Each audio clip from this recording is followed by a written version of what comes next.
اچھا نہیں. سنت یہ ہے کہ اچھے الفاظ استعمال کریں, صحیح درست الفاظ. السلام علیکم ورحمۃ اللہ وبرکاتہ, السلام علیکم, السلام علیکم, یہ پورے غلط جملے ہیں, یہ بددعائی کلمات ہیں. صحیح جو کلمات ہیں سلام کے وہ ہے السلام علیکم ورحمۃ اللہ وبرکاتہ. اس کا جواب وعلیکم السلام ورحمۃ اللہ وبرکاتہ, اور اس کے بعد پھر مصافحہ کریں, اور مصافحہ کرنے کے بعد درود شریف پڑھیں. اور اس کی دعا بھی ہے یغفر اللہ لنا ولکم, اللہ تبارک و تعالیٰ تمہارے اور ہمارے گناہوں کو معاف فرمائے. یہ بھی اس کی دعا ہے, اس کی پڑھنے کی بھی برکت ہے. اللہ تبارک و تعالیٰ مجھے, آپ کو اور ہر مسلمان بھائی کو سنت کے مطابق سلام کرنے, مصافحہ کرنے اور مصافحہ کرتے وقت درود شریف پڑھنے کی توفیق عطا فرمائے. ایک مرتبہ مل کر بلند آواز سے درود شریف پڑھیں. اللہم صلی علی سیدنا و مولانا محمد وعلی آل سیدنا و مولانا محمد وبارک وسلم. صلاۃ و سلام علیک یا رسول اللہ صلی اللہ تعالی علیہ وسلم.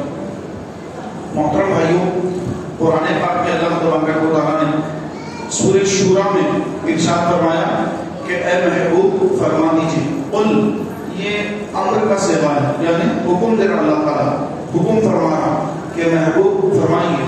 قل لا اسألکم, میں تم سے کسی چیز کا سوال نہیں کرتا. لا اسألکم, میں تم سے کوئی سوال نہیں کرتا. الا المودۃ فی القربى, مگر یہ کہ میری قرابت داروں کی محبت, میری اہل بیت کی محبت, میرے خاندان کی محبت, میری آل کی محبت.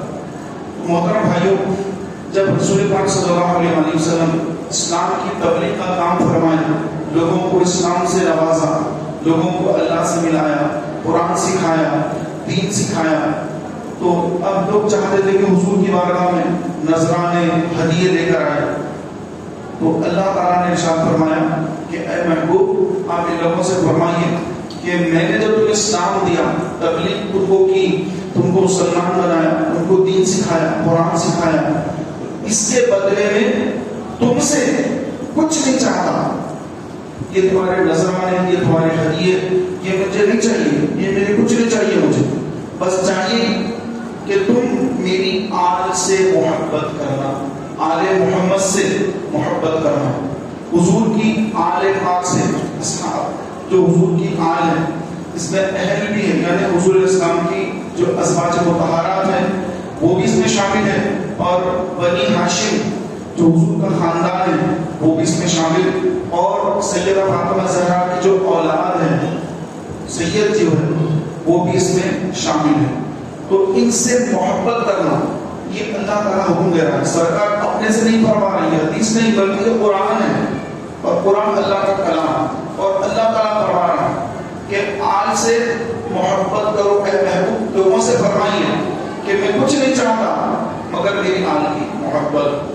تو یہ پوری امت کے لیے لازم ہے کہ حضور کی آل سے محبت کرے, آل محمد سے محبت کرے, ان کا ادب کرے, رسپیکٹ کرے, اور ان کو زکوٰۃ نہ دیں. اگر کوئی غریب ہے, آل رسول ہے, غریب ہے, تو سادات کو زکوٰۃ دینے سے زکوٰۃ ادا نہیں ہوتی, اور سادات کو لینا بھی جائز نہیں. لیکن اب جو غریب سادات ہے, عام مسلمان ہے, اس کو زکوٰۃ دے رہے ہیں, اس کا معاملہ حل ہو رہا. لیکن ایک سید ہے, وہ بھی غریب ہے لیکن زکوٰۃ دے نہیں سکتا. تو امت کے جو مالدار لوگ ہیں, مالدار طبقہ جو زکوٰۃ ادا کرتے ہیں, ان کو چاہیے کہ زکوٰۃ جو مال کا میل ہے اس کو چھوڑ کر پاک مال, جو اچھا مال ہے, پاک مال ہے, حلال کمائی کا جو پاک مال ہے, اس سے سادات کی خدمت کرے. یہ حکم دیا ہے. محترم بھائیوں, بہت جگہ دیکھا گیا کہ اگر کوئی سادات لڑکی ہے تو لوگ ان سے شادی کرنے کے لیے آگے پیچھے ہٹتے ہیں, سوال کرتے ہیں کہ بھائی سیدوں کی بچی ہے, شادی کرنا یا نہیں کرنا, کچھ غلط ہو جاتا ہے اس کے اندر, اس طرح کے بھی لوگ سوالات کرتے ہیں. تو محترم بھائیوں, سادات کی جو لڑکی ہے, سید زادی جو ہے, تو ان سے نکاح کرنا یہ بہت افضل ہے کہ ان سے جو اولاد ہوگی کہ وہ سید تو نہیں ہوگی لیکن اس میں حضور نبی کریم صلی اللہ علیہ وسلم کی اس میں برکتیں ضرور ہوں گی. اور بعض لوگ جو گھروں میں بہو کو لا کر بعض لوگ تو جگا دیتے ہیں, بعض لوگ مار پیٹ کرتے ہیں, بعض لوگ تانے دیتے ہیں, ذہنی طور پر ٹارچر کرتے ہیں. تو ایسا کرنے والے لوگ اگر یہ سمجھ کے کہ بھائی سیدوں کی بچی کو لا کے سکھائیں گے تو یہ بہت زیادہ گناہ ہے, بڑا گناہ ہے, تو یاد رکھیے کسی عام مسلمان بچی کو بھی تکلیف پہنچانا یہ بھی برابر کا گناہ ہے. تو ظلم زیادتی کسی پر بھی کریں یہ حرام ہے, اور سید پر ظلم و زیادتی کریں تو اور حرام ہے. تو محترم بھائیوں, سادات کی بچی سے سید لڑکی سے شادی کرنے میں کوئی مذاہبہ نہیں ہے کہ ان کے حق اور بھی زیادہ ہے, اور اس میں یہ ہے کہ جو اولاد ہے وہ اولاد کی تربیت ایک اچھی ماں, ایک سید گھرانے کی بچی وہ اپنی اولاد کی تربیت اور اچھا کرے گی, اس کو اور اچھے انداز میں اولاد کی تربیت کرنے کا موقع ملے گا. اور یہ بھی فرمایا گیا کہ جو اولاد ہے اس کا جو حق ہے, یعنی آپ کی جو اولاد ہے اس کے حقوق میں سے یہ بھی ہے کہ ان کی ماں کی بہترین ماں کا سلیکشن, صحیح ماں کا جو صحیح تربیت کر سکے اپنی اولاد کی, ایسی ماں کا انتخاب کرنا یہ اولاد کے حقوق میں سے, اولاد پیدا ہونے سے پہلے یہ ان کا حق ہے. ابھی شادی نہیں ہوئی, اولاد نہیں ہوئی, لیکن اپنی جو آنے والی نسل ہے اس کا حق یہ ہے کہ اس کی صحیح ماں کا سلیکشن کرنا. ایسی خوبصورتی دیکھ رہے ہیں, بہت خوبصورت بچی ہے, کھلا ہے, نیک چال چلن بھی تو ہو, پردہ کرنے والی ہو, نماز کی پابند ہو, ایسی بچی ہو. آپ یہ دیکھیں کہ بہت خوبصورت ہے, پڑھی لکھی ہے بچی, جاب کرائیں گے تو مہینہ 50-60 ہزار 1 لاکھ روپے کمائیں گی, میاں بیوی کمائیں گے تو بہت گھر میں جو پیسہ آئے گا. تو یہ سوچ کر اگر جو ہے جاب کرنے والی بچی کو لا لیں گے تو پھر ظاہر ہے جاب کرنے والے باہر جاب کرتے ہیں تو مردوں سے بھی بات کرنا پڑتا ہے ان کو, اور وہ بہت زیادہ ایڈوانس ہوتے ہیں.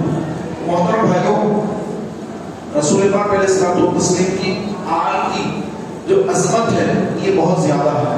رسول پاک صلی اللہ علیہ وسلم سے جو محبت کرتا ہے تو اس کی نشانی یہ ہے کہ وہ حضور کی آل سے بھی محبت کرے گا, اور جو صرف یہ دعویٰ کرے میں حضور کا عاشق ہوں, سرکار کا چاہنے والا ہوں, حضور کے نام پر جان قربان کر دوں گا, اور اس طرح جو ہے اپنے عشق رسول کے جذبات کا اظہار کر رہا ہے, لیکن آل رسول سے اگر محبت نہیں کرتا, اصحاب رسول سے محبت نہیں کرتا, اور حضور اسلام کی امت کے اولیاء اللہ جو اولیاء کرام ہیں ان سے اگر محبت نہیں کرتا تو پھر اس کی محبت جھوٹی ہے, اس کا دعویٰ جھوٹا ہے.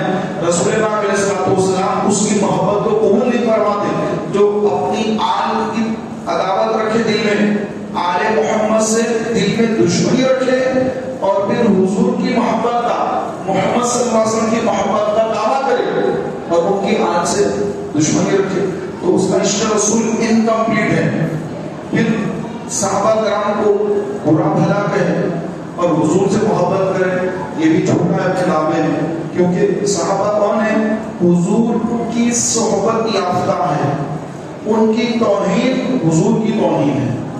جو حضور اسلام کے ساتھ رہے, سرکار کی خدمت میں رہے, سرکار کی محفل میں بیٹھے رہے, تو ان کا ادب اس لیے کرنا ہے کہ وہ حضور کی محفل میں بیٹھے ہیں, یہ نہیں کہ ان مسلمان کے زمانے کے اس لیے ان کا ادب نہیں, بلکہ صحابہ کا ادب اس لیے کرنا ہے کہ وہ رسول پاک علیہ السلام کے صحابی ہیں, حضور کے چہرے نبویوں میں زیارت کی ہے, حضور کی محفل میں شریک ہوئے, حضور اسلام سے مسئلے مسائل پوچھا, آقا صلی اللہ علیہ وسلم سے انہوں نے فیض حاصل کیا, حضور کی صحبت میں بیٹھے.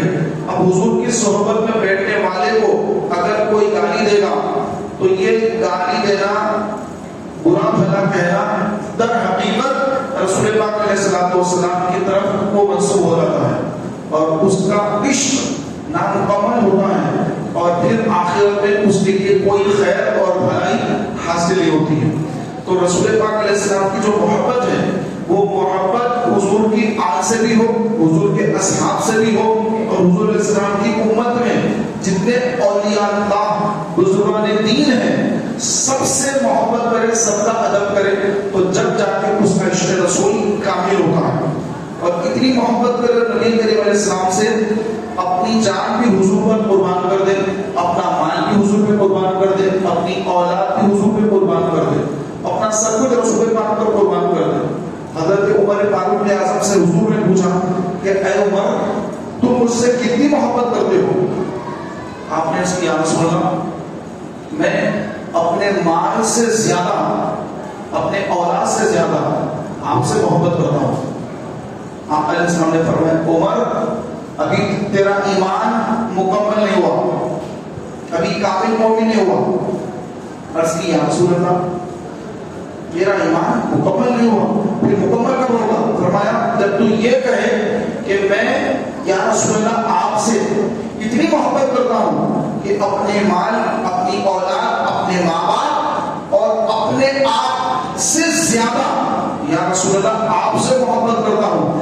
اگر تو مجھ سے اتنی محبت کرے گا کہ اپنی جان سے زیادہ مجھ سے محبت کرے گا جب تیرا ایمان مکمل ہوگا، اس سے پہلے تیرا ایمان مکمل نہیں۔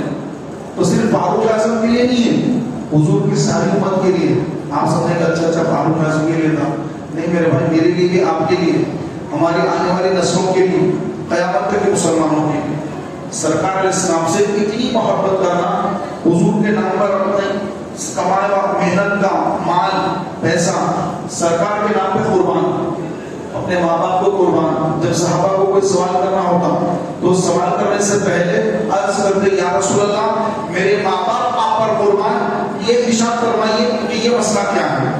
یا رسول اللہ میرے ماں باپ آپ پر قربان، تو ان کا زبانی جواب پر جیسا ہم کرتے ہیں ارے ہم تو کہنا چاہتے ہیں بھائی فلاں فلاں، ایسا نہیں تھا۔ صحابہ کرام وہ ہیں کہ جو دل میں ہے وہ زبان پر ہے، جو زبان پر وہ دل میں ہے، اور ہمارا الٹا حساب ہوتا ہے، زبان پہ ہوتا ہے دل میں ہوتا ہے۔ دل میں تو جو یہ ہوتا ہے کہ بس اس کو خبر کو پھر ڈال دو، اس کو تو اس کا تو مرڈر کر دو، اس کا تو بس دل میں اتنی دشمنی ہے، اور زبان پہ ایسی میٹھی میٹھی باتیں ہوتی ہیں اللہ اکبر، دل میں بچھو اور زبان پر جو ہے بڑی مٹھاس ہوتی ہے، اور پیچھے سے جا کر جو ہے وہ جادو کرا دیتے ہیں، کرتوت کرا دیتے ہیں، وہ کرا دیتے ہیں، یہ کرا دیتے ہیں، سامنے اتنا اچھا ملیں گے ہم سمجھنا کہ یار بہت محبت کرنے والا یہ فلاں ہے فلاں ہے، دل کے اندر جو ہے یہ بچھو ہوتے ہیں۔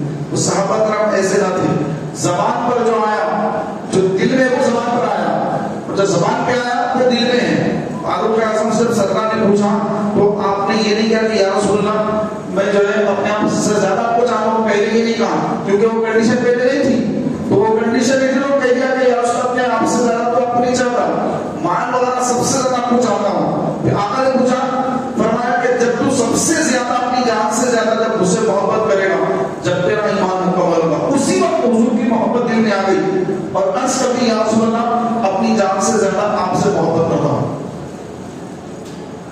لا يؤمن احدكم حتى اكون احب اليه من والده وولده والناس اجمعين۔ تم میں سے اس وقت تک کوئی مومن ہو ہی نہیں سکتا جب تک اپنے ماں باپ، اپنی اولاد اور اپنے آپ سے زیادہ مجھ سے محبت نہ کرے۔ تو اتنی محبت کر رہے ہیں حضور نبی کریم صلی اللہ علیہ وسلم سے کہ جو ہماری ماں جو 9 ماہ ہم کو پیٹ پہ لیے پھرتی رہی، 2 سال تک گود میں رکھا، دودھ پلایا، ہماری گندگی کو صاف کرتی رہی اور ساری زندگی اپنے دل میں رکھا، تو اس ماں سے زیادہ اور اس باپ سے جس نے ہم پر مال خرچ کیا، ہماری پیدائش سے لے کر اب تک ہم پر باپ نے مال خرچ کیا، محنت کی، دھوپ میں، بارش میں، ٹھنڈ میں اولاد کی پرورش کرنا ہے، اولاد کی پرورش، بچے کو دودھ، بچے کو جو کھانے کا انتظام، سردی گرمی کے بچے کے لباس، دوا کا اہتمام، ہزاروں لاکھ روپے اولاد پر باپ خرچ کر دیتا ہے، لیکن حکم یہ ہے کہ یہ ماں اور یہ باپ ان سے بھی زیادہ، اپنے آپ سے بھی زیادہ رسول سے محبت کرو۔ پہلے حضور ہے، بعد میں سب ہے۔ یہ سب رشتے قیامت کے روز کام نہیں آئیں گے، مرنے کے ساتھ ہی ماں باپ بھائی بہن یہ سارے رشتے ختم، بیوی کا رشتہ ختم، نکاح ٹوٹ گیا، ختم ہو گیا. اور آقا علیہ السلام کا جو رشتہ ہے، حضور کی جو محبت کا رشتہ ہے، وہ قبر میں جانے کے بعد سب سے پہلے قبر میں سرکار کی آمد ہوگی. نکیریں تو آئیں گے، سرکار ہی قبر میں تشریف لائیں گے. قبر میں سرکار آئیں تو میں قدموں پر گروں. شاعر نے لکھا قبر میں سرکار آئیں تو میں قدموں پر گروں، گر فرشتے بھی اٹھائیں تو میں اسے یوں کہوں اب تو پائے ناز سے، یہ ناز ہے مجھے کہ حضور کی دیدار ہو رہے ہیں، اب تو پائے ناز سے اے فرشتوں کیوں اٹھوں، مر کے پہنچا ہوں یہاں اس دل ربا کے واسطے. ان کے دیدار کے لیے مرنا پڑا مجھے، مر کے پہنچا یہاں، ابھی کے قدموں سے کیوں اٹھاتے ہو فرشتوں. ایک شاعر کے جذبات ہیں. تو محترم بھائیوں، قبر میں سرکار تشریف لائیں گے، نہ والد نہ والدہ، نہ بیٹا نہ بیٹی، نہ بھائی نہ بہن. اور وہاں پر امتحان ہے، حضور کے چہرے کو بتا کر فرشتے پوچھ رہے ہیں بتاؤ ان کے بارے میں کیا کہتے تھے، یہ کون ہے، ان کے بارے میں کیا کہتے تھے، دنیا میں جب تھے ان کے بارے میں کیا کہتے تھے. یہ سوال ہو رہا. ان کو پہچان لیا اور کہہ دیا ہوا رسول اللہ صلی اللہ علیہ وسلم. فرشتے کہہ رہے ہیں کہ تو نے سچ کہا، لیکن تجھے بتایا کس نے؟ تو بندہ مومن کہے گا میں نے قرآن میں پڑھا، میں نے قرآن میں پڑھا. تو فرشتے کہیں گے تو نے سچ کہا. اور اس کے بعد اس کے لیے جنت کی کھڑکی ہے، جہنم کی کھڑکی بند، جنت کی کھڑکی کھولے گی اور قبر جنت کے باغ میں بدل جائے گی. بظاہر اوپر قبرستان کی جب دیکھتے قبر ہے نہیں، اندر کیا ہے؟ جنت کا باغ ہے یا جہنم کا گڑھا ہے. اوپر سے کچھ نظر نہیں آتا. اسی کو کہتے ہیں عالم برزخ. برزخ اللہ نے ایسی آڑ رکھی ہے کہ یہ زندوں اور مردوں کے درمیان ایک آڑ ہے. زندے ادھر کا معلوم نہیں کر سکتے، البتہ ادھر والے ادھر کے حال سے باخبر ہوتے رہتے ہیں. جو اللہ جتنا چاہے اتنا ان کو باخبر کرتا رہتا ہے. لیکن ادھر والوں کو ادھر کی کچھ خبر نہیں. وہ سمندر بھی دیکھا ہوگا آپ نے، ایک طرف الگ پانی ہے، ایک طرف الگ پانی ہے، بیچ میں آڑ ہے. مجمع البحرین، سورہ رحمان میں اس کا ذکر ہے. تو وہ پانی تو پانی، لیکن ایسا پانی ہے کہ وہ پانی ایک دوسرے میں ملتا نہیں، ان کے بیچ میں اللہ نے آڑ رکھ دی. تو اسی طرح زندوں اور مردوں کے درمیان ایک آڑ ہے. آدمی یہاں سے ادھر منتقل ہو گیا، اس کا انتقال ہو گیا، یہاں سے ڈپارچر ہو گیا، اس کو یہاں سے ادھر بھیج دیا گیا، ادھر سے ایکسٹ کر دیا گیا ادھر. جیسے سعودی عرب سے ایکسٹ کر دیتے ہیں کہ انڈیا کو بھیج دیے، تو ویسے ہی دنیا سے اس کو ایکسٹ کر کے عالم برزخ میں بھیج دیتے ہیں. اب وہاں سے پلٹ کے ری انٹری نہیں ہے، چلے گئے، ختم ہو گیا.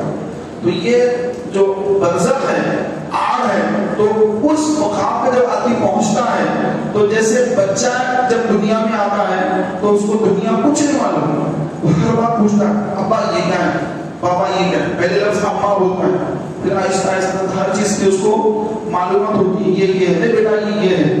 تو وہ پوچھتا ہے، ہر بات کو پوچھتا ہے بچہ. تو مرنے کے بعد جب انسان عالم برزخ میں چلا جاتا ہے تو بالکل بچے کی طرح ہو جاتا ہے، اور وہاں کی ہر چیز اس کے لیے نہیں ہو جاتی، کچھ بھی نہیں معلوم اس کو. وہاں وہ جا کر دیکھتا ہے کہ اچھا یہ ایسا ہے، یہ ایسا ہے، یہ ایسا ہے. تو وہ عالم برزخ جو ہے، یہ قبر مرنے کے بعد سے میدان محشر میں اٹھائے جانے تک کا جو پیریڈ ہے، یہ ہے عالم برزخ. اور اس کے بعد جب یہ پیریڈ ختم ہوگا، یہ وقفہ ختم ہوگا، میدان محشر آ جائے گا، حشر کا میدان. سرکار وہاں پہ بھی تشریف فرما ہے، قبر میں بھی سرکار ہے، میدان محشر میں بھی سرکار تشریف فرما ہے. اور آپ علیہ السلام فرماتے ہیں کہ میں اپنے امتیوں کو تلاش کروں گا. کہاں ہے میرے امتی؟ جو کثرت سے درود پڑھنے والے ہیں، ان کے چہروں سے ان کو پہچان لوں گا کہ یہ میرا امتی، یہ مجھ پر روزانہ کتنا درود پڑھتا تھا، یہ میرا امتی، یہ میری سنت کو زندہ کرتا تھا، یہ میرا امتی میری سنت کو پھیلاتا تھا، یہ میرا امتی میرے غریب امتیوں کی تکالیف کو دور کرتا تھا. جس سے کوئی مسلمان پریشان ہے اس کی پریشانی کو دور کرنے والے سے سرکار بہت خوش ہوتے ہیں.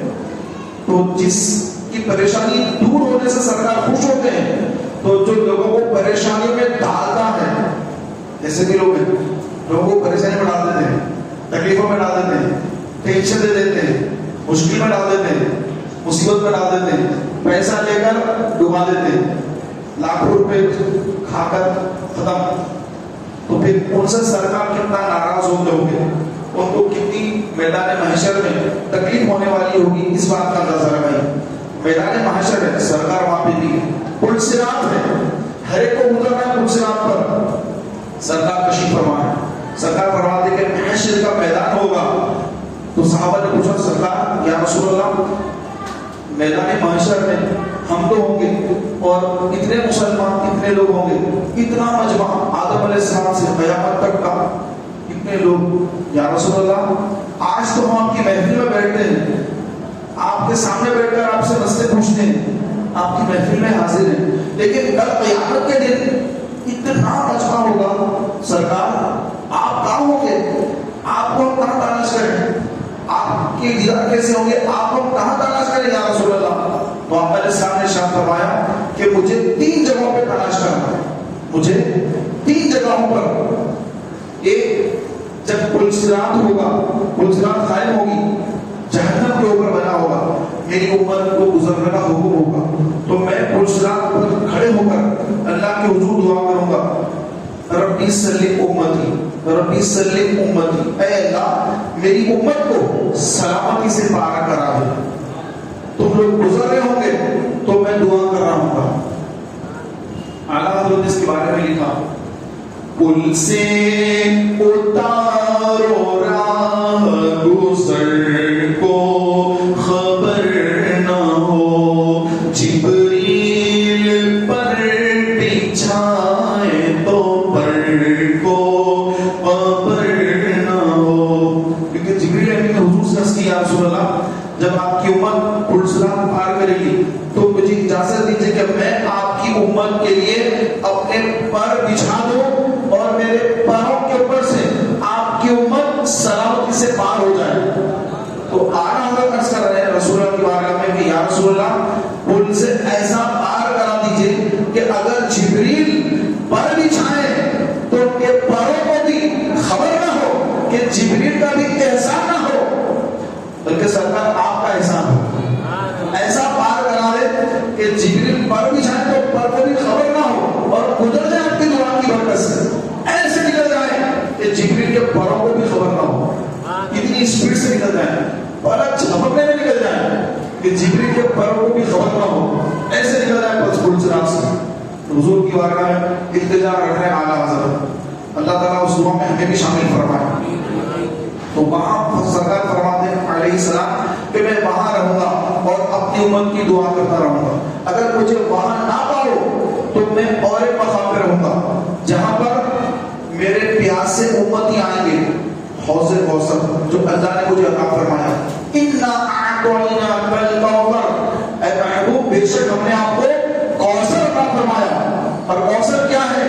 میدان محشر میں ایک حوض ہے اور اس کے 2 ندی آتی ہے اس حوض میں جنت سے، وہ جنت کا حوض ہے، پانی آتا ہے جنت سے، اور میدان محشر میں حوض ہوگا. تو ایسا نہیں کہ مکہ مسجد کا حوض کتنا بڑا ہے، کتنا بڑا حوض نہیں ہوگا، بلکہ حوض کا ایک کنارے سے دوسرا کنارہ اگر ایک گھوڑا 70 سال دوڑتا ہے تو اس کی ایک کونے سے دوسرے کونے کو پہنچے گا. اب گھوڑے کی سپیڈ کیا ہوگی؟ 70 سال تک، یعنی بچہ بڑا ہو کہ 70 سال کا بوڑھا ہونا، جب تک ایک گھوڑا دوڑا کہاں سے کہاں پہنچ جائے گا؟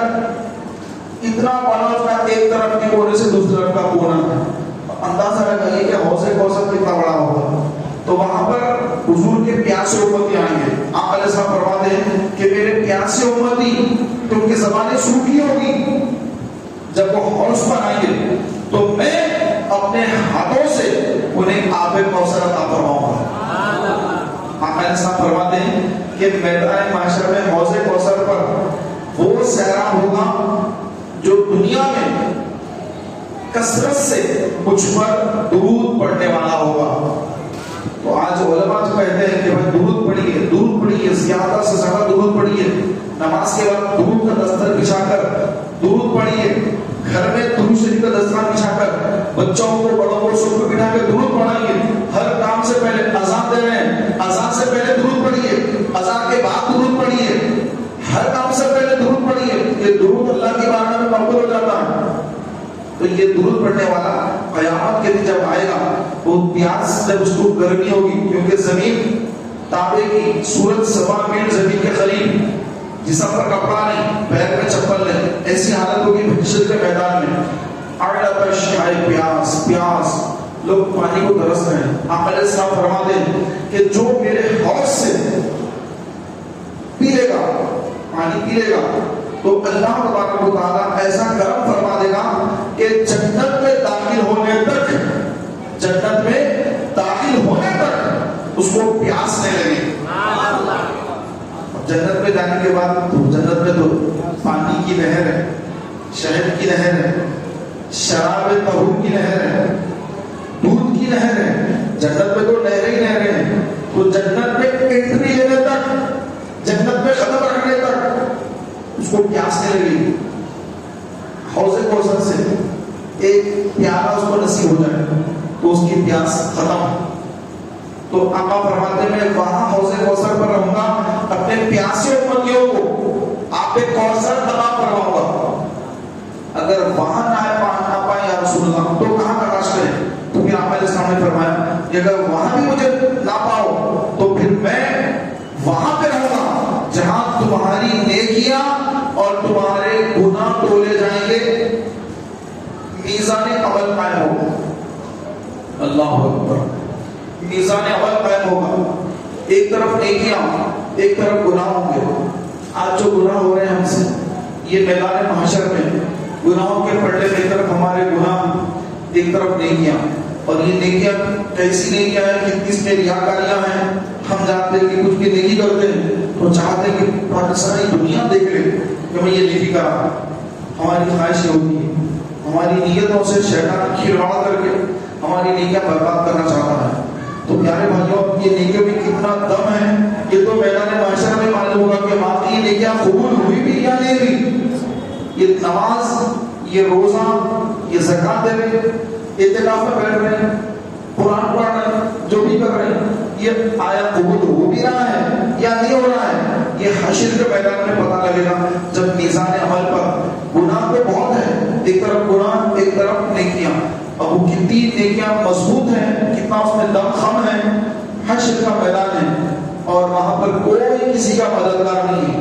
بھائی بھائی کو دیکھ کے بھاگ رہا ہے، بھائی بہن اپنے بھائی سے دور، بیوی شوہر کو دیکھ کے دور، ماں اپنے بیٹے کو چھوڑ کر وہ دیکھیے آج بس میں اللہ تعالیٰ مجھے جنت میں داخل کر۔ آقا فرماتے ہیں میں وہاں میزان پہ کھڑا رہوں گا، اس جگہ پہ میں کھڑا رہوں گا، اور جو میرے امتی جن کے نیکیاں کم ہیں، گناہ زیادہ ہے، تو ان کے نیکیوں والے پلڑے کو بھاری بنانے کے لیے میں وہاں پہ موجود رہوں گا۔ آرازت فرما دیں اپنے بھرم سے ہم حج کروں گا، پلہ بھاری بناتے یہ ہیں۔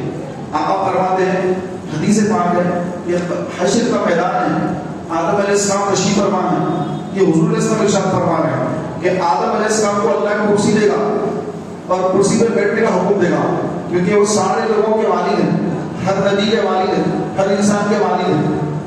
آدم علیہ السلام کو کرسی پہ بٹھا کے اللہ فرمائے گا اے آدم دیکھو تمہاری اولاد میں سے کون جنت میں جائے گا، کون جہنم میں جائے گا۔ آدم علیہ السلام بیٹھ کے دیکھ رہے ہیں کہ حشر کا میدان آپ کے سامنے ہے، ایک طرف فرشتے پکڑ کر جہنم میں لوگوں کو لے جا رہے ہیں، کافروں کو، مشرکوں کو، یہودیوں کو، نصرانیوں کو پکڑ کر لے جا رہے ہیں، ایک طرف لوگ جنت بھی جا رہے ہیں۔ تو آقا علیہ السلام فرماتے ہیں آدم علیہ السلام کی نظر ایک شخص پر پڑے گی جو میرا امتی ہوگا، اور اس کو فرشتے گھسیٹ کر جہنم کی طرف لے جا رہے ہوں گے۔ تو آدم علیہ السلام اپنی کرسی پر بیٹھ کر وہ منظر دیکھیں گے کہ یہ تو اللہ کے حبیب، اللہ کے محبوب صلی اللہ علیہ وسلم کا امتی، امت محمدیہ کا شخص ہے، اور اس کو فرشتے گھسیٹ کر جہنم میں لے جا رہے ہیں۔ تو آدم علیہ السلام میدان محشر میں مجھے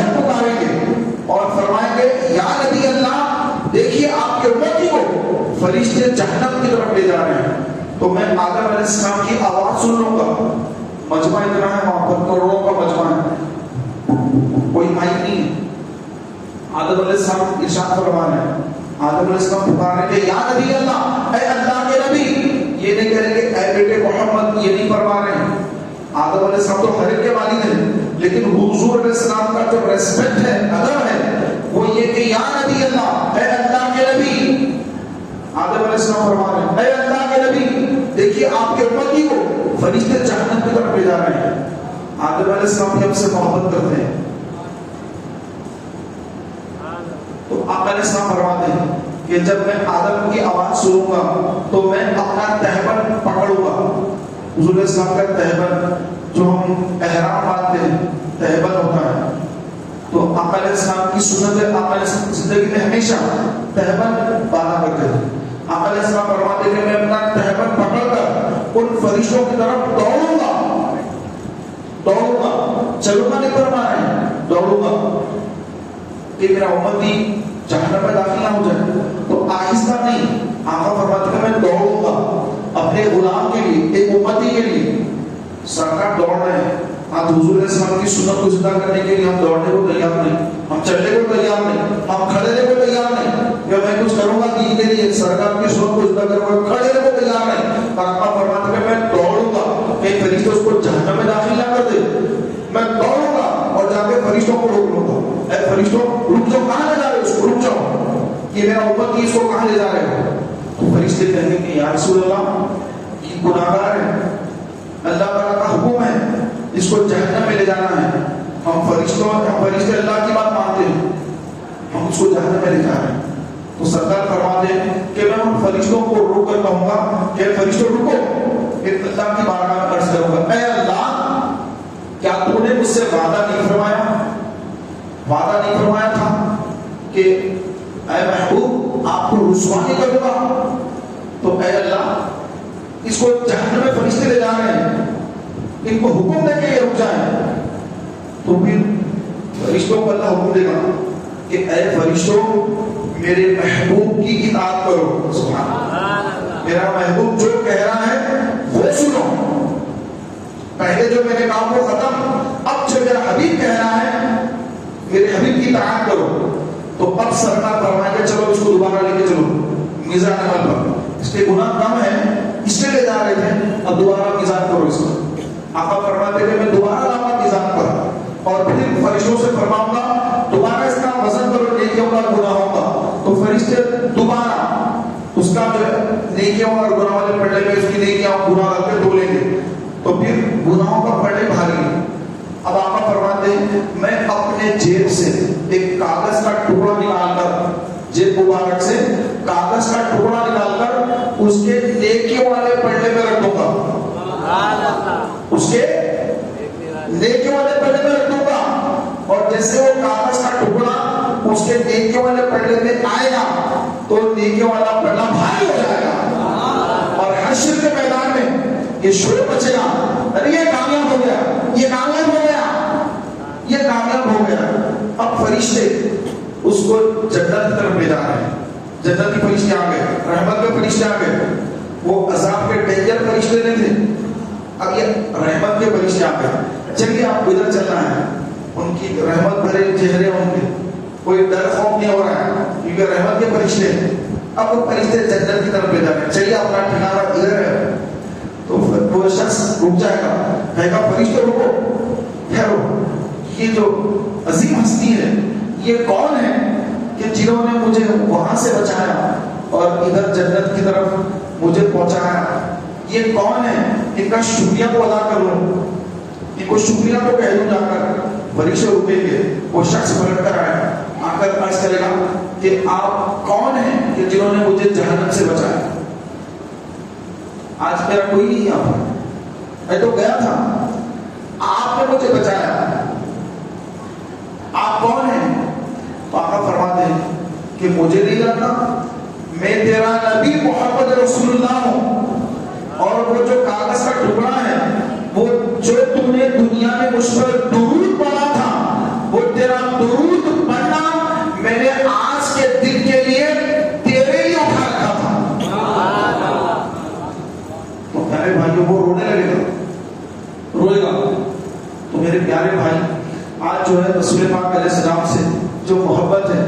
اس کا اجر قیامت کے دن ملنے والا ہے. اس محبت کا اجر حشر کے میدان میں ملے گا جہاں کوئی محبت کام نہیں آئے گی. بیوی شوہر کی محبت، بیٹے باپ کی محبت، بیٹی اور باپ کی محبت، ماں باپ کی محبت، ساری محبتیں ختم ہو جاتی ہیں.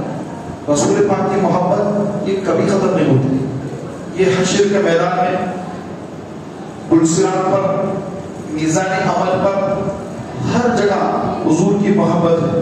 اور فرمایا قیامت کا دن ہوگا، اس دن قیامت کے دن کوئی کسی کو نہیں پہچانے گا، کوئی کسی کو ایک نیکی دینے کو تیار نہیں ہوگا.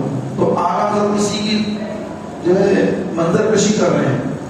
ماں جب ایک لوتے کو چھوڑے آقا کہہ کے بلاتے یہ ہیں، باپ جہاں بیٹے سے بھاگے لطف وہاں فرماتے یہ ہیں، اپنے بھرم سے ہم ہلکوں کا پلہ بھاری بناتے یہ ہیں.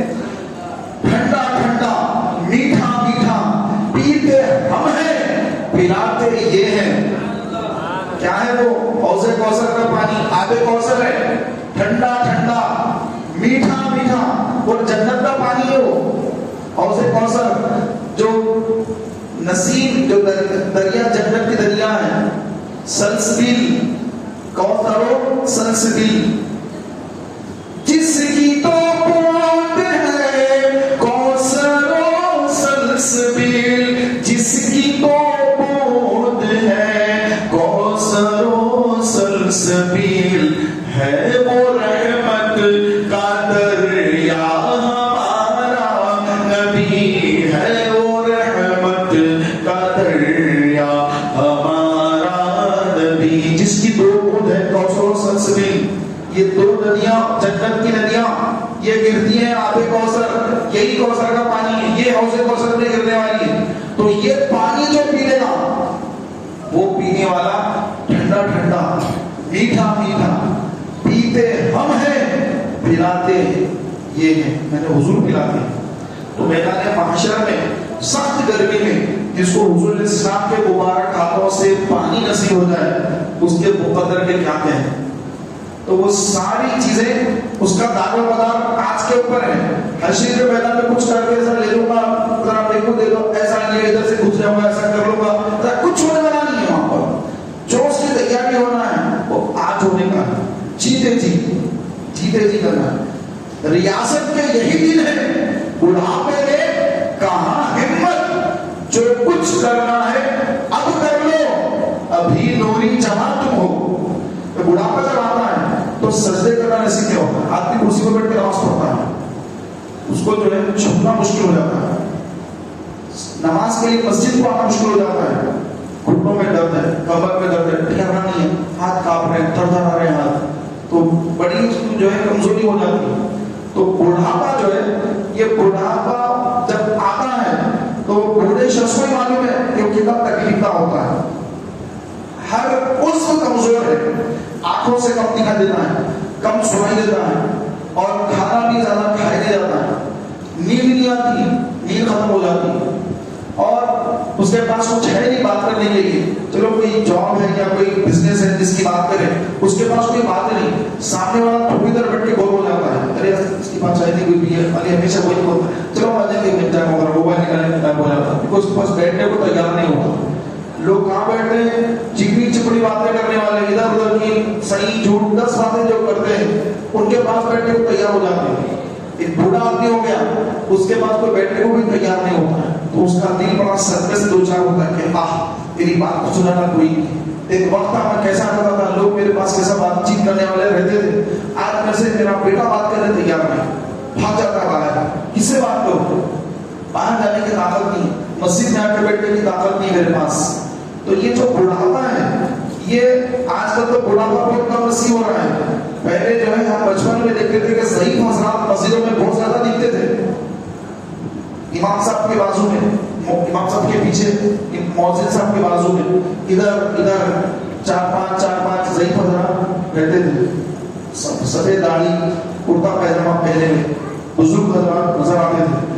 لیکن ایک 20 سال سے 25 سال سے 30 سال سے سمجھ لیجیے کہ ضعیف حضرات دکھائی بند ہو گئے، کیونکہ گٹکے اور غذا ایسی ہوگی آج کی، وہ کھا کھا کر نوجوانوں کو ہارٹ اٹیک آ جا رہا ہے، کینسر ہو جا رہا ہے، گٹکا کھا رہے ہیں کینسر ہو گیا، کیمو تھراپی دے رہے، پھلا دے رہے، یہ دے رہے، تھوڑے دن میں بحال ہو جا رہا ہے، کینسر سے کوئی مر جا رہا ہے۔ اچھا ایکسرسائز کرنے والا، ایکسرسائز کرتے کرتے دل کا دورہ، ہارٹ اٹیک ہو جا رہا ہے۔ غذائیں ایسی چیزیں ہو گئی آج کل، ایک آدمی 40 سال 50 سال میں کب کس کا انتقال ہو جائے کوئی گارنٹی نظر نہیں آتی۔ تو محترم بھائیوں، کل کی امید پہ نہ رہیں کہ میں نے تو بڑھاپا دیکھنا ہے، میری تو سفید داڑھی ہوگی اور جھک جھک کے چلوں گا، کوئی گارنٹی نہیں ہے، پل بھر کی تو گارنٹی نہیں ہے، حقیقت تو ایک پل بھر کی گارنٹی نہیں ہے، تو بڑھاپا آئے نہ آئے کوئی اس کی گارنٹی نہیں ہے۔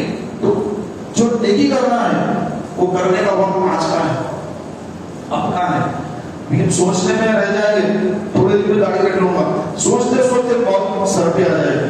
سوچیے مت یہ کروں گا یہ کروں گا یہ بھی کر لوں گا، نہیں، سوچنا کچھ نہیں ہے، کرنا ہے، آگے بڑھنا ہے، نیکی کی طرف آگے بڑھنا ہے۔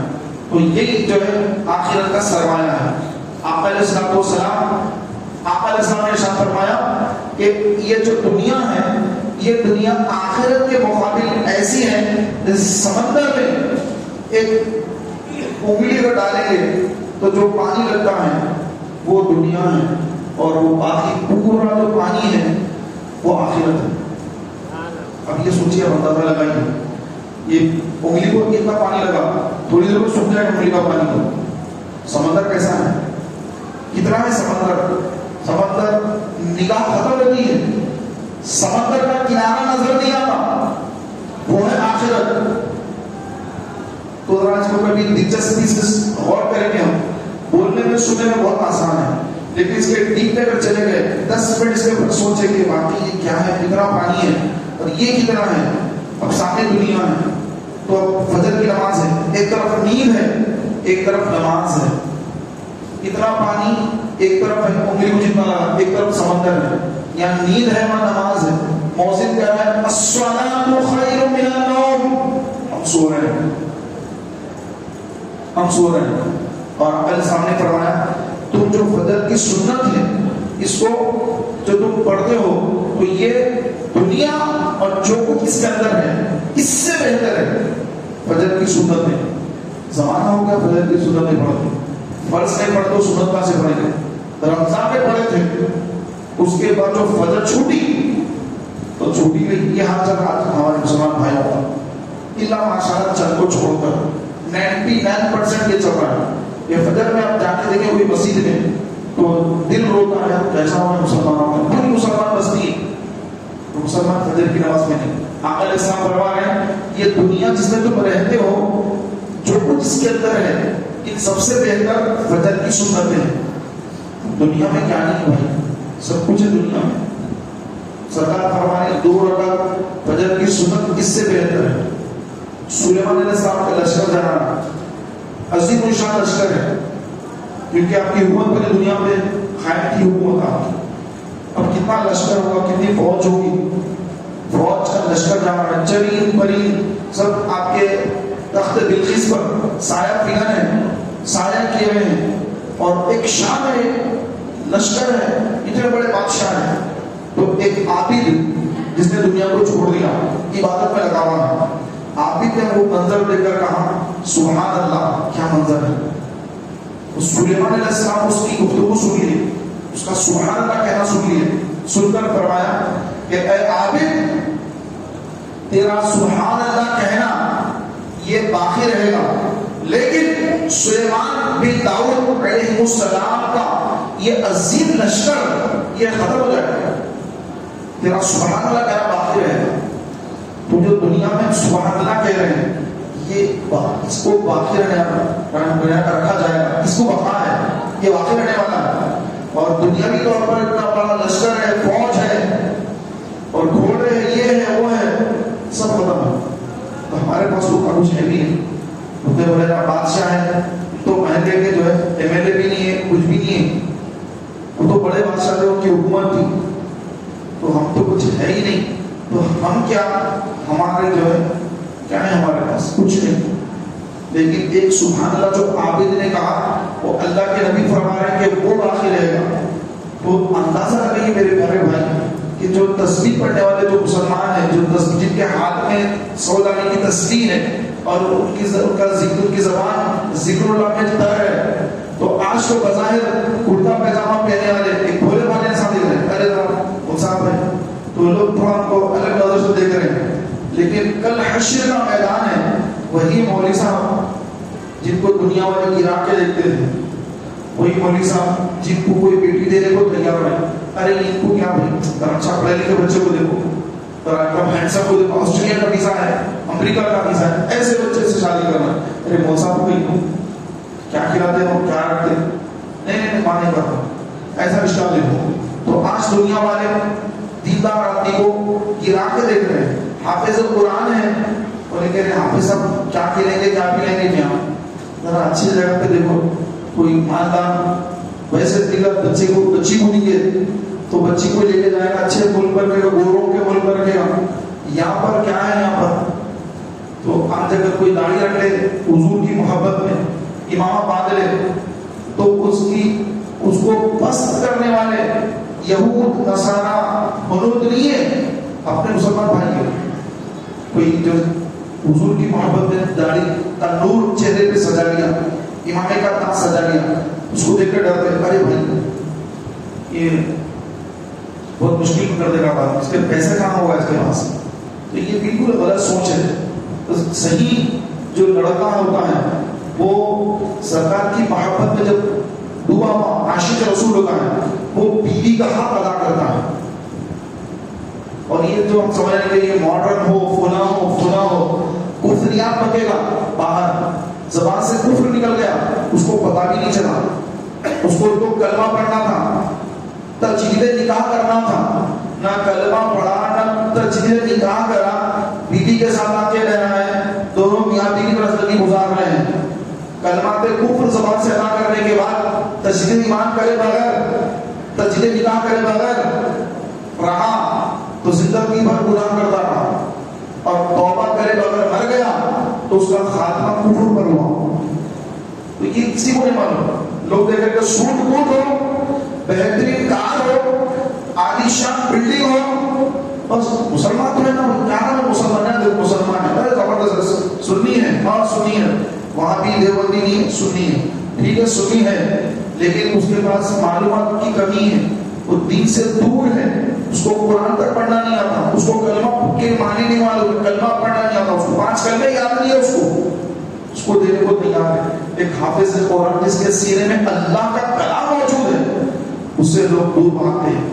تو محترم بھائیوں، یہ دیندار جو ہوتا ہے، وہ نمازی جو ہوتا ہے، وہ اپنی بیوی کا بھی حق ادا کرتا ہے، اولاد ہو ان کا بھی حق ادا کرتا ہے، اور رشتہ داریاں ہوتی ہیں سب کے حقوق ادا کرتا ہے. کیوں؟ کیونکہ وہ اللہ سے ڈرنے والا ہوتا ہے. لیکن جس کے دل میں نماز کی اہمیت نہیں، سرکار کی سنت کی اہمیت نہیں، تو وہ کسی رشتے کا بھی لحاظ نہیں کرتا اس کے بارے میں، کیونکہ اللہ تعالیٰ نے اس کو سب کچھ دیا. تو اللہ کے حضور نماز کو نہیں آنا، مجھے دوسروں کے کیا حقوق ادا کرنے کا آپ اندازہ لگا سکتے ہیں. تو محترم میرے پیارے بھائیوں، ہم ایسے لڑکے کے ساتھ اپنی بیٹیوں کے نکاح کو ترجیح دیں جو دیندار ہے، جو سمجھ رکھنے والا ہے، سرکار کی محبت جس کے دل میں ہے، جو عاشق رسول ہے، سرکار کی سنتوں سے محبت کرنے والا ہے، ایسے کو. اور لڑکی پہ جب نکاح کرنا ہے، بیٹے کا نکاح کرنا ہے، تو ایسی لڑکی کا انتخاب کیا جائے کہ جو دیندار ہو. آقا علیہ السلام نے فرمایا کہ تم دیندار عورت کو ترجیح دو، نہ حسن و جمال کو دیکھو، نہ اس کے مال کو دیکھو، نہ حسب نسب کو دیکھو. کیا دیکھو اس کے اندر؟ دینداری دیکھو. حسب نسب یہ فائدہ نہیں دے گا. مالداری کے لیے کریں گے تو اگر کوئی شخص اس لیے کسی عورت سے نکاح کر رہا ہے کہ وہ مالدار ہے تو اللہ تعالیٰ اس کو فقیر کر دے گا، اس کے مال سے اس کو کوئی فائدہ نہیں پہنچے گا. اور حسن و جمال کو دے گا، خوبصورتی کو، تو خوبصورتی آج ہے کل نہیں رہے گی. کوئی بیماری ہو گئی، چہرہ پورا آپ کا خراب ہو گیا، چہرے پہ کوئی جو کچھ ایکسیڈنٹ ہو گیا، کوئی حادثہ ہو گیا، چہرہ بگڑ گیا، اب کیا کرے گا بھائی؟ تو یہ تمام چیزیں نہیں. آقا علیہ السلام کی جو تعلیمات ہیں اس میں بہت ساری چیزیں پوشیدہ ہیں اگر ہم سمجھیں تو. لیکن ہم تو کیا دیکھتے ہیں کہ بھائی وہ ہے لیکن پریکٹیکل کچھ ایسا بتائیے, کچھ سنت ہے عمل کریے, آج اس پہ عمل نہیں کر رہے لوگ, یہ سنت ہے ٹھیک ہے, تو اس کا سائنس کا کیا پیدا ہے, اور کچھ دلائل اور کچھ اسکالرس کچھ بولے کیا اس کے اوپر, اس پر توجہ ہے. رسول کریم فرماتے ہیں حرف آخر یہ سمجھنے کو تیار نہیں, پانی بیٹھ کے پینا ہے. سائنس سے پہلے کیا ہے, ارے گھٹنوں میں درد نہیں ہوگا, کڈنی خراب نہیں ہوگا, اچھا ہاں تو بیٹو بیٹھ کے پینا چاہیے. سرکار کی سنت ہے اس نیت سے بیٹھ کے پینا, وہ ثانی درجہ ثانی پہ چلا گیا, اول درجے پہ کیا گیا, اول درجے پہ ہو گیا. سائنس کا فائدہ کیا ہے اس کے اندر, غیبت کر رہے ہیں. غیبت کیا ہے, ایک مسلمان کی غیر موجودگی میں اس کا ذکر اس کی برائی سے کرنا, یہ غیبت ہے اور یہ حرام ہے. کیوں حرام ہے نہیں معلوم کیوں حرام. سائنس نے اس کے اوپر ریسرچ کیا کہ اسلام کے اندر کسی آدمی کی اس کی پیٹھ کے پیچھے برائی کرنے سے انسان کو کیا نقصان ہوتا ہے, کیوں حرام ہے. کیونکہ ہر حرام چیز انسان کو نقصان پہنچانے والی ہوتی, اس لیے حرام کر دی گئی. شراب ہے, لوگ سمجھتے ہیں کہ شراب کے اندر شفا ہے. اللہ کے رسول صلی اللہ علیہ وسلم نے فرمایا اللہ نے کسی حرام شے میں کوئی شفا نہیں رکھی. تو یہ جو غیبت کرتا ہے کوئی بندہ, تو سائنس کی بول رہی ہے کہ غیبت کرتے ہی اس کے دماغ پر ایک ایسی چیز اس کے دماغ پہ اٹیک کرتی ہے جو اس کے دماغ کو کمزور کرتی ہے. ایک طرح سے اس کے دماغ پر اٹیک ہوتا ہے جب غیبت سنتا ہے, غیبت کرتا ہے. اسی لیے غیبت کرنا غیبت سننا یہ دونوں بھی حرام ہے.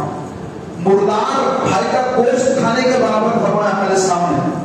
تو اس کا نقصان نیکیاں تو جا رہی ہے, اس کی غیبت کر رہے ہیں, اس کے اعمال نامے میں نیکیاں ٹرانسفر ہو رہی, ہماری نیکیاں ادھر جا رہی ہے, وہ تو آخرت کا نقصان ہو رہا. دنیاوی طور پر کیا ہو رہا, کینسر کے اثرات اس کے دماغ پر مرتب ہو رہے ہیں. آج کینسر کیوں اتنا زیادہ ہو رہا ہے, پہلے کینسر کے مریض ایک کا دو کا نظر آتے تھے, اب ہر 5 خاندانوں میں آپ کو کتنے کلو جو ہے یہ ملیں گے جن کو کینسر ہو گیا. تو محترم بھائیوں, اسلام کی جو تعلیمات ہیں اس پر بغیر سوچے سمجھے عمل پیرا ہونا ہے. جیسے صحابہ نے کیا, حضرت عبداللہ ابن عمر فاروق اعظم کے شہزادے, عبداللہ ابن عمر فاروق, آپ ایسے عاشق رسول کہ جو سنت معلوم ہوتی عمل کرتے. ایک مرتبہ ایک اونٹنی پر بیٹھے اور ایک جھاڑ کے طرف چکر لگایا. اونٹنی پر بیٹھ کر جھاڑ کے طرف آپ پھر رہے, 1 چکر 2 چکر 3 چکر. تو لوگوں نے پوچھا اے عبداللہ ابن عمر کیا بات ہے, یہ اونٹ پہ بیٹھ کے یہ جھاڑ کے طرف چکر کیوں کاٹ رہے ہیں, اس سے کیا ملنے والا آپ کو, یہ عمل کیوں کر رہے ہیں آپ. تو خدا کی قسم میں نے اپنی آنکھوں سے دیکھا کہ رسول پاک علیہ السلام اونٹنی پر سوار ہو کر جھاڑ کے اطراف 3 چکر لگائے. اس میں فائدہ کیا ہے, نقصان کیا ہے, مجھے کچھ نہیں معلوم, بس آقا کی سنت ہے اس لیے عمل کر رہا ہوں. کیا فائدہ ہے, کیا نقصان ہے, پانی بیٹھ کے بھی تو یہ فائدہ ہے, کھانا کب بیٹھ کا تو یہ فائدہ ہے, یہ تو سائنس کے پہلے آج معلوم ہے لوگوں. عبداللہ ابن عمر پرواہ رکھے مجھے کچھ نہیں معلوم, کیوں حضور نے کیوں کیا, بس میں نے دیکھا ہے حضور ایسا کیا, بس میں کر رہا ہوں. تو یہ جذبہ ہمارے اندر آنا چاہیے کہ حضور علیہ السلام کی سنت ہے, مجھے کرنا ہے. اب آپ علیہ السلام کی سنت کو پیٹ پہ پتھر باندھنا بھی ہے, ویسی سنت پہ تو عمل نہیں کر سکتے ہم, تو کم سے کم اتنا تو عمل کر لے جو آسان ہے. میدان جنگ میں اترنا, پیٹ پر پتھر باندھنا, آقا کی بڑی بڑی سنتیں, ان پر آج ہر جگہ کا مسلمان عمل نہیں کر سکتا, ہر جگہ کا مسلمان اس پر عمل پیرا نہیں ہو سکتا. تو جتنا کر سکتا ہے اس کو تو نہ چھوڑے. جیسے نیند سے بیدار ہو, آپ کی نیند سے اٹھتا ہے, اٹھ کے سب سے پہلا کام کیا ہے, نیند سے بیدار ہو موبائل لینا. ہمارا کام کیا ہے, اٹھتے ہی موبائل نکالنا, کہ کس کے میسج ہے, نکالنا ہے, کیا ہے ہمارا یہ کام. صحیح بات ہے, یہ ہمارا کام ہے, اٹھتے ہی دیکھنا موبائل کا ہے. آقا علیہ السلام کی سنت مبارکہ یہ ہے, جب آقا علیہ السلام, کیونکہ نبی جب آنکھ بند فرماتے ہیں, استراحت فرماتے ہیں, تو ان کا وضو نہیں ٹوٹتا, ہمارا وضو ٹوٹ جاتا, سونے وضو ٹوٹ گیا. نبی کا وضو نہیں ٹوٹتا، صرف ظاہری آنکھیں بند ہوتی ہیں، دل جاری رہتا ہے، وضو نہیں ٹوٹتا آپ علیہ السلام کسی نبی کا، نبی نے وضو نہیں ٹوٹتا جب آنکھ بند ہوتی ہے. تو آپ علیہ السلام جب بستر مبارک سے اٹھتے تو سب سے پہلے دعا پڑھتے. اس کی دعا ہے الحمدللہ الذی احیانا بعد ما اماتنا وإلیہ النشور. پھر اپنی آنکھوں کو سرکار علیہ السلام اپنی آنکھ مبارک کو ملتے. کیسے؟ یہ آنکھوں کو ملا جاتا سرکار کی سنت، تو اپنی آنکھوں کے اوپر دونوں ہاتھ رکھ کر اس کو ملتے 3 مرتبہ یہ مت فرماتے. یہ سنت مبارک. اٹھتے ہی آنکھیں بننا، تو یہ آنکھیں رات بھر جو ہے بند تھی، اٹھنے کے بعد اس کو اگر ملیں گے آنکھوں کو تو اب اس کے کیا فائدے بھی سائنس ابھی نہیں بولی کیا فائدے. تو ہم جب شروع کریں گے شاید جب سائنس بولیں گے ایسا ایسا ہوتا ہے. تو یہ نہیں، اپنے کو معلوم ہے عمل کرنا ہے انشاءاللہ. کریں گے بھائی انشاءاللہ. اٹھتے ہی دعا پڑھیں گے، کلمہ شریف پڑھیں گے اور آنکھوں کو ملیں گے اپنے، تاکہ آپ علیہ السلام کی سنت ادا ہو. پھر اس کے بعد پانی کے پاس گئے، ہاتھ دھویا، یہ بھی سنت. کلی کرے، مسواک کرے، ناک میں پانی چڑھائے، یہ بھی سنت. استنجا خانے کو جانا ہے، سر پر ٹوپی یا کچھ سر پر ڈھانپ کر استنجا خانے جانا، یہ بھی سنت. استنجا سے پانی ہو کے ضرورت سے پانی ہوتے وضو کرنا، یہ بھی سنت. تو اٹھتے ہی سب سے پہلے جو کام کرنا ہے اللہ کا ذکر زبان پر جاری ہو جائے. اے اللہ تیرا شکر ہے کہ تو نے ہمیں مرنے کے بعد یہ ایک روح نکل جاتی ہے انسان کی، پھر تو نے ہمیں دوبارہ دل سے بیدار کیا. تیرا شکر ہے اے اللہ، تیرا شکر ہے. اللہ کا شکر ادا کر. الحمدللہ الذی احیانا بعد ما اماتنا. کہ ہم تو پڑ گئے تھے لیکن تو نے ہمیں پھر دوبارہ اٹھا دیا، تو نے ہمیں پھر بیدار کر دیا، اس دوبارہ زندگی عطا فرما دی. تو یہ چیزیں جو ہے بآسانی کر سکتے ہیں. اس میں کوئی پیٹ پہ پتھر مارنا نہیں ہے. پیٹ پہ پتھر کب مارتا آدمی؟ جب بھوکا ہو، ایک دن گزر گیا کھانا نہیں کھائے، 2 دن ہو گئے کھانا نہیں کھائے، پیٹ اندر چلا گیا، تکلیف ہو رہی، ایک پتھر مان کے اس کو ٹائٹ کر دی، تو اب ایسا محسوس ہو رہا ہے کہ اتنی بھوک نہیں ہے، پیٹ ٹائٹ ہو گیا. تو پتھر اس لیے مانا جاتا تھا کہ پیٹ ٹائٹ ہو جائے، بھوک محسوس نہ ہو. تو ویسی صورت میں تو شاید عمل نہیں ہو سکتے ہم. تو جو کر سکتے ہیں اب یہ بھی نہ کریں تو اس سے بڑا ظلم کیا ہے؟ اتنی لاپرواہی، یاد ہی نہیں رہا. تو یہ یاد کیوں نہیں رہتا ہے انسان کو؟ اہمیت جب کم ہوتی تو یاد نہیں رہتا. آپ کو کوئی بولے صبح 5 بجے آ جانا، گھر پہ آ جائیے 5 بجے، میں آپ کو 1 لاکھ روپے آپ کو دے دوں گا، آپ کو 1 لاکھ روپے آپ کو واپس دے دوں گا، 5 بجے میرے گھر پہ آئیے. آپ جاتا نہیں جاتا آپ کے 5 بجے جانا ہے بھائی، اور آپ کو سونا نہیں. 1 لاکھ روپیہ جو ہے سرکار فرمانی یہ دنیا جو کچھ اس میں ہے اس سے بہتر تمہارے لیے فجر کی 2 سنتیں اور ہم سو رہے ہیں مست. یہ ہمارا مال ہے. تو یہ لاپرواہی، آخرت سے لاپرواہ، بے پرواہ. ارے دیکھا جائے گا جو بھی ہوتا، حضور رہتے نا وہاں پر، انہوں بھی نماز نہیں پڑھنے بھائی. میں تو کل پڑھا تھا، ان کو دیکھا ہوں 1 بجے سے نماز نہیں آ رہا ہے. تو بھائی جہنم کی بہت بڑا ہے، انہوں نے آگے سب جاتے. آپ برداشت کر سکتے کیا؟ نہیں، میں تو برداشت کر سکتا. تو پھر اپنے کو بچائیے، نہ بھوک برداشت نہ پیاس برداشت. تو جہنم میں کوئی کھانا نہیں ہے، کوئی ٹھنڈا پانی نہیں ہے کہ عذاب ادھر ہوگا بعد میں کھانا کھلائیں گے ادھر بٹھا کے پھر ادھر عذاب دیں گے، ایسا کچھ نہیں ہو. نہ کھانا ہے نہ پانی ہے. تو پھر روزے میں محسوس ہوتی ہے کو پیاس کیا چیز ہے، بھوک کیا چیز ہے، یہ روزوں کے اندر محسوس ہوتا ہے انسان کو. تو جہنم میں کوئی کھانا ہے نہ پانی ہے نہ کوئی بستر سونے کے لیے، وہاں پر عذاب ہی عذاب ہے. ہم ان کو دیکھ رہے ہیں فلموں کو، ارے کیا ہے بھائی کھلانے، کیا ہے کہ وہ ہے، کیا ہے کی زندگی، لگژری زندگی. ارے ذرا موت آنے دے بھائی، ذرا موت آنے دے بس. یہ جو لائف ہے نا اس کی پوری ودن سیکنڈ اس کی لائف ختم ہو جائے گی. مالک موت علیہ السلام جب اس کے سامنے آئیں گے، جو چہرہ لے کر آئیں گے، وہ چہرے کو دیکھنے کے ساتھ ہی یہ بڑی بڑی کاریں، بڑی بڑی بلڈنگوں کا یہ تو شان اور شوکت، یہ وہ جو دکھ رہا ہے، وہ ملک الموت کے چہرے کو دیکھتے ہی سب ختم. سامنے چہرہ ملک الموت کا ہے، ڈراؤنی چہرہ، خطرناک چہرہ. بس وہ چہرہ دکھا، انسان کے جسم پہ جو کنٹرولنگ ہے، پیشاب آ رہا ہے کنٹرول ہے، ابھی روک کے رکھا، آ رہا پیشاب کنٹرول ہے، ٹوائلٹ کو جانا ہے ٹوائلٹ ہے جانے کا ہے، لیکن لوگ بیٹھے نہیں جا سکتا بھائی، تھوڑی دیر کنٹرول کر لیں گے، 10 20 منٹ آدھا گھنٹہ کنٹرولنگ ہے۔ لیکن جب ملک الموت علیہ السلام کا جب وہ ڈراؤنی چہرہ جو کفار کی روح قبض کرنے کے لیے آپ لے کر آتے ہیں چہرہ، وہ چہرے میں آتے ہیں تو انسان کا اپنے آپ سے کنٹرول ختم ہو جاتا ہے، اس کے اوزان ختم ہو جاتے ہیں، اس کو کچھ سمجھ میں نہیں آتا، ہاتھ پیر جسم کے ہر عضو کام کرنا چھوڑ دیتا ہے عبادت میں، کیا چہرہ ہے، تو لوگوں کا جو ہے یورین نکل جاتا ہے، ان کا ٹوائلٹ نکل جاتا ہے، گندگی کر دیتے ہیں بستر پر، کوئی احساس نہیں رہتا ہے کیونکہ وہ چہرہ کی طرح ڈراؤنی سب کچھ ختم ہو جاتا ہے۔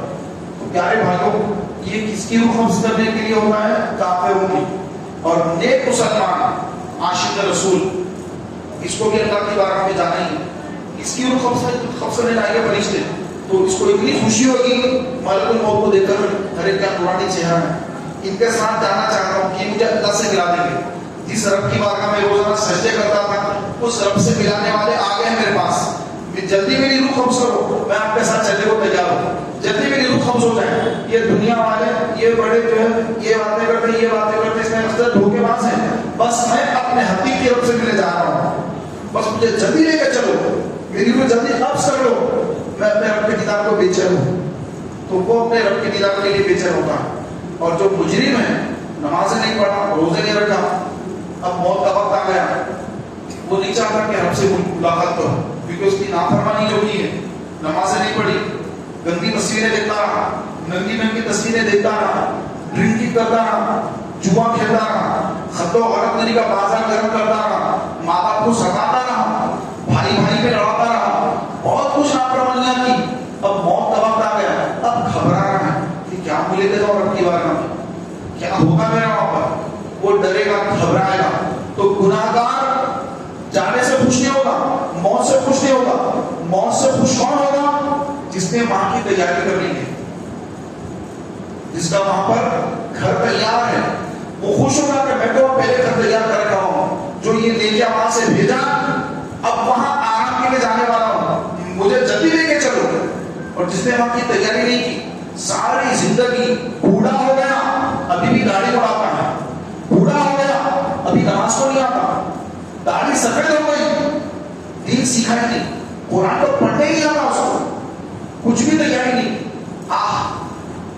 اب وہ جو ہے بولے گا کہ میں نہیں جاتا ہوں، پھر یہ تیاری کچھ بھی نہیں۔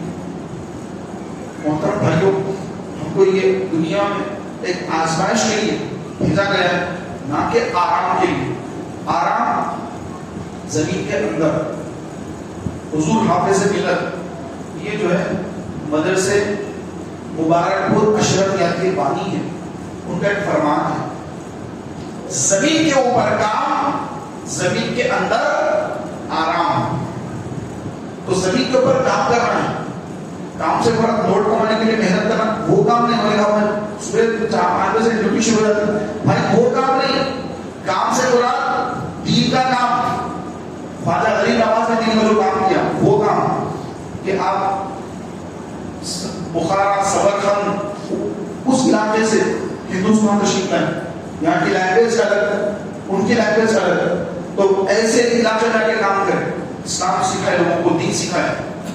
اور ہم تو مسلمان ہیں، اردو بولتے ہیں، ہماری بات کوئی بھی سمجھ لیتا ہم جو بولنا چاہ رہے ہیں، بلکہ آدھا جملہ بھی آدھا ہم سمجھ جاتے کہ آگے یہ بولنے والا ہے، کوئی ٹاپک شروع کرتا ہے سمجھ جاتے آخر میں نہیں کہ بولنے والا ہے، چہرہ دیکھ کے پہچان لیتے کہ کئی کو آیا کیا بولنے آیا ہے۔ آج کل کا جو ماحول ہے، کوئی اتنی کچھ بات کر رہا ہے، میں سمجھ گیا کہ بولنے والے، وہ بولتا بھی نہیں، یہ بولوں گا تو پھر میری جیسے کو سمجھ آتا ہے، وہ بھی نہیں بولنا ہے، اس کو بھی سیو کر کے رکھنا ہے۔ تو اتنا زیادہ ایڈوانس دور ہے آج کا، تو دین کا کام کرنا، دین کے لیے کام کرنا، اس کے لیے کوئی ہم جو ہے سامنے کے مزاج کے مطابق اس کو یہ جو دین کی طرف راغب کریں گے نہیں، اس کو دنیا دار بنانے کے لیے تو تیار ہے کہ یہاں اچھا یہ کرو یہ کرو، امریکہ چلے جاؤ، کینیڈا چلے جاؤ، یہ مشورے دینے والے کو بہت ملیں گے، لیکن کوئی یہ مشورہ دینے والا نے میرے کہا کہ بھائی مدرسے میں داخلہ نہیں ہے، حافظ قرآن بنیے، عالم دین بنیے، دین کا کام کریے، بھائی اسلام کے لیے دین کے کام کی ضرورت ہے۔ لوگ دین سے منحرف ہو رہے ہیں، لوگ مرتد ہو رہے ہیں، بچیاں ہماری غلط راستے پہ جا رہی ہیں، غیر مسلم کے ساتھ ہماری بچیاں جو ہے تعلقات قائم کر رہی ہیں، اسلام کو چھوڑ رہی ہیں. تو ہماری بچیوں کو کیا حافظ قرآن، حافظہ، عالمہ، مفتیہ بنانے کی سوچیے؟ نہیں کرتے نا، وہ کوئی نہیں کرتے. ہماری بچی تو جو ہے کالج کو جائے، میری بچی ایسے کوئی غلط کام نہیں کرتی، کالج کو جاتی میری بچی. آپ کالج کو بھیج رہے ہیں، وہ ڈاکٹر MBBS کرا رہے ہیں، سب کرا رہے ہیں بچی کو، لیکن بچی کو حافظ کون بنے گا بھائی؟ عالمہ کون بنائے گا؟ ہماری امی جان، ساری امت کی امی جان عائشہ صدیقہ رضی اللہ تعالیٰ عنہا، اللہ ان پر کروڑوں رحمت نازل فرمائے، بڑے بڑے صحابہ کے شاگرد، بڑے بڑے صحابہ پر شاگرد، ان کے شاگرد دین کی بات سیکھتے، ان سے مسئلے مسائل، کیونکہ سرکار علیہ السلام کی صحبت میں رہنے والے، حضور علیہ السلام کے ساتھ رہنے والے، حضور کے ساتھ جو انہوں نے زندگی گزاری وہ بالکل ایسے کی طرح. بعض لوگوں کا ایک جو ہے سامنے ایک رہتا پیچھے ایک رہتا، لیکن نبی کی زندگی ایسی نہیں ہوتی. جو سامنے ہے وہ پیچھے، جو پیچھے وہ سامنے ہے. ایک مسئلہ جو ہے میں بتانا چاہ رہا ہوں، آپ جو ہے اس کو سنجیدگی سے سمجھیے. تو ایک مسئلہ ایسا ہوا، کیونکہ آج کل جو دیکھا جا رہا ہے، آخری بات کی بات میں سمیٹ رہا ہوں. پیارے بھائیوں، آپ میں سے یہ بات بھی معلوم کئی لوگوں کو، پھر بھی میں تو دوہرا رہا ہوں یہ بات ہے کہ دین کے بارے میں جب بچے بڑے ہو جاتے ہیں، بچے بالغ ہوتے ہیں، بچی بالغ ہو گئی، لڑکی بالغ ہو گئی، تو اس کو لوگ چھپا دیتے ہیں. ارے بچی بالغ ہو گئی تو پھر بالغ ہونے کے بعد کیا کرنا ہے؟ اس کو بچہ بالغ ہوا ہے، اس کو کیا کرنا ہے؟ اس کو دین سکھانا ہے. اس کو اب جو ہے نماز فرض ہو گئی، پاکی ناپاکی کیا ہے، ایام کیا ہے، بچیوں کے ایام ہوتے ہیں وہ ایام کیا ہے، اور دیگر جو چیزیں ہیں، طہارت کیسے لینا، غسل فرض ہو گیا. تو اس میں کتنے فرائض ہیں؟ ایک فرض کے اگر رہ گیا تو غسل نہیں ہوگا، غسل نہیں ہوا نماز نہیں ہوگی. سکھانا کس نے تھا؟ ماں باپ نے سکھانا تھا. تو ماں باپ نے سکھایا نہیں، مدرسے کو بھیجا بھی نہیں، اسکول کالج میں لگا کے رکھا کہ خود کی زندگی ویسی گزری، دامادہ اولاد کی زندگی ویسی گزرنے والی ہے. تو پیارے بھائیوں، انصار صحابہ، انصار مدینے کے صحابہ کو انصار ہوگا، تو انصار صحابہ میں اور دیگر صحابہ میں جو ایک بات میں بحث ہوگی. بحث اس بات پر ہوگی کہ میاں بیوی ہے، دونوں میں جو ہے، دونوں جب ملے تو ملنے کے بعد دونوں پر غسل فرض ہے کیا نہیں ہے؟ تو انصار صحابہ نے یہ فرمایا کہ جب دونوں ملتے ہیں تو غسل فرض نہیں ہوتا جب تک کہ انزال نہ ہو جائے، جب تک کہ غسل فرض نہیں ہوتا. اب دوسرے جو مہاجر صحابہ ہیں وہ لوگ کہہ رہے ہیں کہ نہیں، ایسا نہیں ہے، بلکہ دونوں کا ملاپ ہو جائے، انزال ہو یا نہ ہو، دونوں پر غسل واجب، دونوں پر غسل کرنا فرض ہے. اب یہ ان کا کہنا، تو بحث ہوگی آپس میں، مطلب ایسا لڑے دین پر بحث کر رہے ہیں. یہ صحابہ کا طریقہ جب سے چلا رہا ہے کہ ان کی ایک رائے، ان کی ایک رائے. تو حضرت ابو موسیٰ اشعری رضی اللہ تعالیٰ عنہ صحابی رسول ہے، وہ جو ہے فرمایا کہ میں ابھی جا کر ام المؤمنین سے مسئلہ معلوم کر کے آتا ہوں. قیامت تک کے مسلمانوں کی ماں ہے ام المؤمنین، ان کی بارگاہ میں صحابہ رسول جا رہے ہیں، جا کے پردے میں رہ کر سلام عرض کر کے پوچھ رہے کہ اے امی جان، مجھے بڑی شرم آئی کہ مسئلہ کیسے پوچھوں. لیکن انصار کے اندر یہ مسئلہ چل پڑا ہے، انصاری صحابہ ایک مسئلے میں الجھ گئے ہیں اور مسئلہ حل نہیں ہو رہا ہے. اور آپ کے سوا، کیونکہ حضور تو دنیا سے پردہ فرمائے، سرکار دنیا سے پردہ فرما چکے ہیں، اب یہ مسئلہ آپ ہی بتا سکتی ہیں اور کسی سے پوچھ نہیں سکتی یہ مسئلہ، لیکن شرم آگے ہو رہی ہے. تو ام المؤمنین نے فرمایا اے ابو موسیٰ اشعری کہ میں تمہاری ماں کے مثل ہوں، تمہاری حقیقی ماں ہے، اس سے زیادہ میں تمہاری روحانی ماں ہوں، پوچھو کیا پوچھنا چاہتے ہو، میں تمہیں مسئلہ بتاؤں گی. اتنے بڑے صحابی رسول حضور کی صحبت میں رہنے والے، وہ امی جان سے مسئلہ پوچھنے آ گئے. تو آپ نے اس کی کہ اے امی جان، انصار صحابہ میں یہ طہارت کا مسئلہ، غسل کا مسئلہ یہ ہو گیا ہے کہ میاں بیوی جب ملتے ہیں آپس میں تو انزال فرض ہے یہ کہا جا رہا ہے. تو آپ ارشاد فرمائیے کہ رسول پاک علیہ السلام نے اس کے بارے میں کیا ارشاد فرمایا؟ آپ ہماری رہنمائی فرمائیے. تو ام المومنین ہماری ماں، صحابہ کی ماں، ساری امت کے اولیاء کی ماں، غوث اعظم کی ماں، ہر مسلمان کی ماں، ہماری روحانی ماں جو ہماری سگی ماں سے کئی درجے افضل ہیں.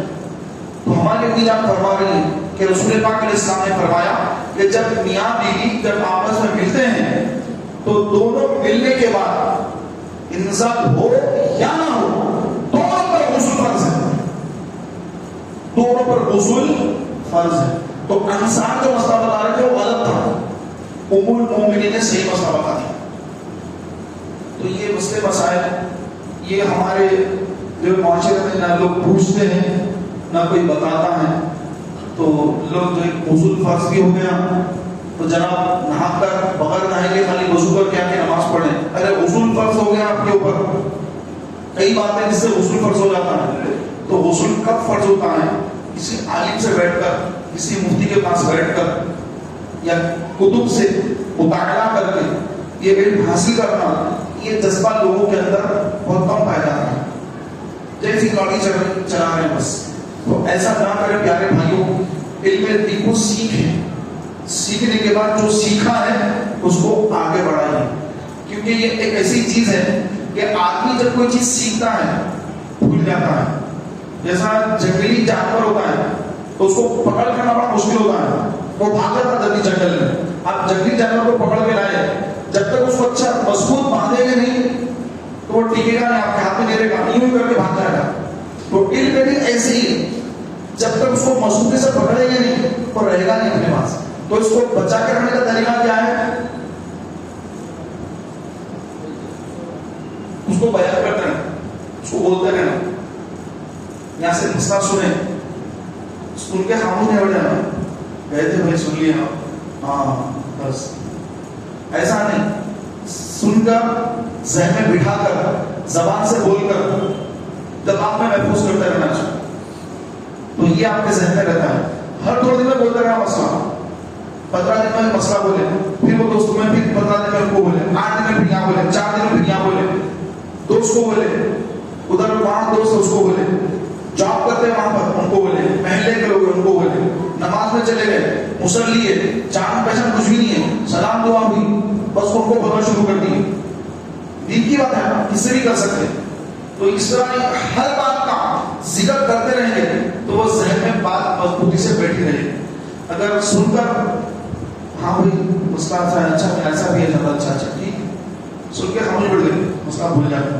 تو یہ اس کو ریپیٹ کرنا چاہیے. اللہ تعالیٰ مجھے آپ کو علم دین سیکھنے، سمجھنے، عمل کرنے اور عمل کر کر دوسرے مسلمان بھائیوں تک پہنچانے کی توفیق عطا فرمائے.